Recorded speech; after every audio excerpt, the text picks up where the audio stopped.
अस्सलाम वालेकुम, क्या हाल है? कैसे हैं सब भाई? खैरियत से हैं? और बाइकआउट जाल मुहिम ज़ोर शोर से चल रही है। कुछ बातें थी करने की और कुछ चीज़ें थी समझाने की, वो मैं आप लोगों से डिस्कस करना चाहूँगा।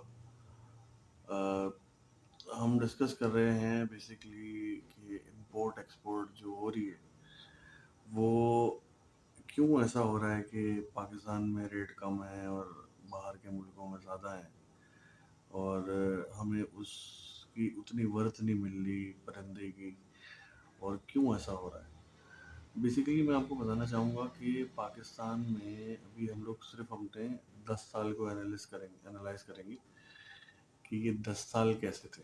ठीक है ना। पहले के जो 10 साल थे, इनिशियल फेज जिसमें मैं कंसिडर कर रहा हूँ कि जो हमारा डॉलर है वो 100 से 150 है, ये आपने सोचना है। ठीक है। और इस फेज को हम कहते हैं इम्पोर्ट एरा। इम्पोर्ट एरा में क्या हुआ? इम्पोर्ट एरा में जब $100 था या $150 था, तो उस दौरान परिंदा जो था वो पाकिस्तान मंगाते मंगाते, मिसाल के तौर पे अगर मैं किसी एक परिंदे की बात करूं जिसकी मालियत $50,000 है, मैं अभी अपने आप को सिर्फ फिन से रिलेट नहीं कर रहा, मैं लबर्ड, डव, जावा, फिंचेस, बड़े पैरट सबको एक इन्वॉल्व करके एक बात कहना चाह रहा हूँ कि फ़र्ज़ करें कि एक परिंदा है जो आज से 7 साल पहले, 5 साल पहले इम्पोर्ट हो रहा है, $50,000 उसकी मालियत है। वो यहाँ पहुँचते पहुँचते जो है वो लाख रुपए का हो जाता था या $70,000 का हो जाता था। मिसाल के तौर पे 5 परिंदे आए और 5 परिंदों में से वो परिंदा मुझे पड़ा 70,000 का, मेरे दोस्त को भी 70 का पड़ा। इस तरह से हमने करते करते 5 बंदों ने वो खरीदे। खरीदने के बाद उनको ब्रीड पे लगा दिया। अब उसके बच्चे जो हैं वो आने लग गए। ठीक है ना। तो लोगों में परचेजिंग पावर थी। ठीक है। पाकिस्तान में वो बर्ड जो था वो रिक्वायर्ड था सबको। अब लोग जो हैं वो वहाँ से मंगाना शुरू कर दिया लोगों ने मंगाना शुरू कर दिया। करते रहे लोगों के पास माल जमा हुआ। जमा होने के बाद पाकिस्तान का जो रेसेशन है, बेसिकली वो क्राइसिस स्टार्ट हुआ। 150 से IMF के लोन्स की वजह से, वो एक लंबी डिबेट है, प्राइसिंग ऊपर जाने लग गई और डॉलर जो है वो 300 तक चला गया। अब ऐसे में क्या हुआ कि लोगों के पास जो घर थे, गाड़ियाँ थी, जो भी कुछ था, वो जो है वो पैसा इंक्रीज़ हो गया लोगों के पास। जब लोगों के पास पैसा इंक्रीज़ हो गया तो दूसरी चीज़ क्या हुई?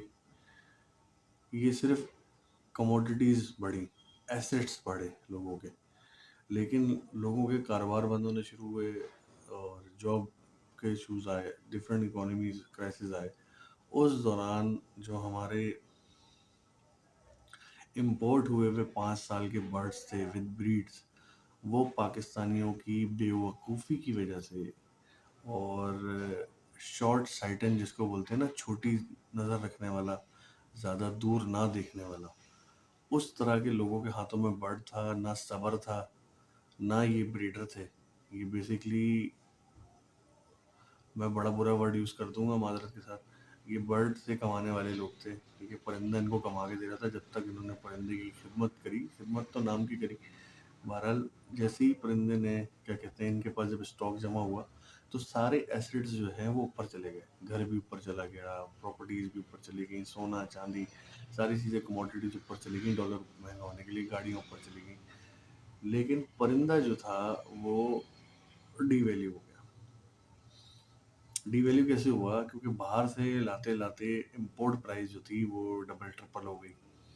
अब जो बर्ड आपको यहाँ पे 70,000 का था, इम्पोर्ट के बाद लाख रुपए का पड़ रहा था, वो अब पहुँच रहा है 3 लाख, 3.5 लाख पे। ठीक है जी। अब 3-3.5 लाख पे पहुँचने के बाद कौन मंगाता उसको? कोई भी नहीं मंगाता। ठीक है, जिस इम्पोर्टर को ज़रा भी जो इम्पोर्ट कर रहा है ना उसको फ़ायदा नहीं होगा, वो नहीं मंगाएगा। ठीक है, जब तक कोई शौकीन ना हो, शौकीन गिने चुने होते हैं। हुआ क्या, हुआ ये कि इम्पोर्ट गेम रुकी 5 साल बाद और गेम स्टार्ट हुई एक्सपोर्ट गेम।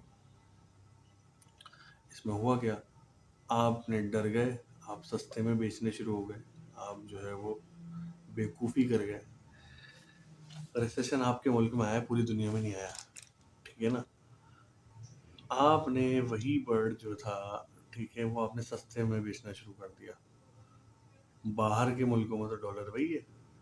अब मेरा हिसाब, मेरी लॉजिक ये कहती है कि पूरी दुनिया में सबसे सस्ते तरीन बर्ड्स अगर कहीं मिलते हैं, फिंच, जावा, कॉकटेल, ककाटू शकाटू, जो भी आप नेम इट, ग्रे पैरेट, ठीक है, येलो रिंगनेक, ग्रीन रिंगनेक, ठीक है, सन किनोर, यू नेम इट, ठीक है ना, जो भी आप कर रहे हैं, वो सबसे सस्ता तरीन बर्ड प्रोड्यूस करने वाला कंट्री पाकिस्तान है। अब बाहर का इम्पोर्टर क्या सोचेगा, बाहर का इम्पोर्टर सोचेगा भाई ये तो बेवकूफ़ कौम है, ठीक है, इससे उठाओ सस्ते में।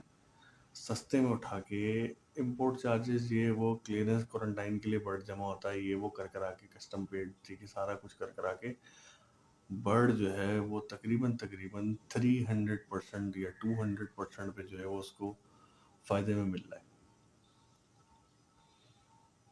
ठीक है, अब अब इसका सोल्यूशन क्या है?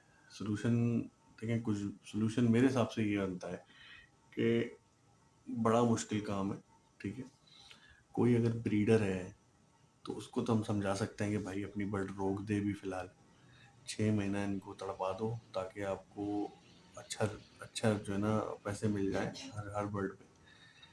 लेकिन परिंदा पालना एक ऐसा काम है कि कुछ लोगों के लिए बहुत जो है ना आसान है, और वो है हड हराम, मादरत के साथ वो हड हराम है। वो बेसिकली करते क्या है, वो फिंचेस, बर्ड्स और डिफरेंट, ठीक है ना, उसकी सेल परचेज पे ही डिपेंडेंट है। अब उनको ज़रा भी फ़ायदा नहीं देगी ना तो वो बेच देंगे। भाई तुम्हें इतने गरीब हो तुम अगर, ठीक है ना, तो अपनी 70 या अपनी 125 जो है वो आधे पैसों में बेच दो ना, कभी नहीं बेचोगे। कोई भी कितना बड़ा गरीब हो, मोबाइल या बाइक उसी रेट में बेचेगा जो उसके यूज्ड प्राइस अभी चल रहे होंगे। तो फिंचेस और बर्ड्स के साथ ऐसा क्यों कर रहे हो भाई? यहाँ सब्र क्यों नहीं है? यहाँ कहाँ पेशेंस चला जाता है तुम लोगों का? यहाँ पेशेंस कहाँ चला जाता है भाई? यहाँ पेशेंस दिखाओ ना। वह गरीब है, दाना नहीं खिला सकते, और रोज का 200 रुपये का गुटखा सिगरेट का है। ठीक है ना? तो हमारी कौम की मेंटालिटी अलग है भाई। हम लोग बादशाह लोग हैं, हम लोग नहीं रखते ये चीज़ें, सस्ती हो जाए ना हम लोग नहीं रखते, हम उसे और सस्ता बेच देते हैं। ठीक है, तो जब तक आप यहाँ पे मंगा रहे थे तब तक बाहर के लोगों ने फ़ायदा उठाया। जब आप यहाँ से भेज रहे हो तब भी बाहर वाले ही फ़ायदा उठा रहे हैं। दोनों सूरतों में आप लूज़र हो। करना क्या है? सोल्यूशन है भाई, प्रोटेस्ट रिकॉर्ड करवाओ। जाल वाले को शॉप्स पे बर्ड्स देना बंद कर दो। आपका दाना खा रही है, अपने ब्रीडिंग से हटा दो, है ना? आपका दाना लिमिटेड यूज़ होगा। आप जो है वो फ़िलहाल क्या करो, आप जो है वो तकरीबन तकरीबन 1 महीने तक, 4 हफ्ते इन्हें जो है ना आपने माल नहीं देना है। इस प्रोटेस्ट में शामिल हों, माल को रोकें। जो भाई जाल वाले की तरफ जा रहा हो उन्हें समझाना आपका फ़र्ज़ है। मार्केट आएँ, शौक पूरा करें, लेकिन जो जाल पे माल बेच रहा है उसको आप रोकें।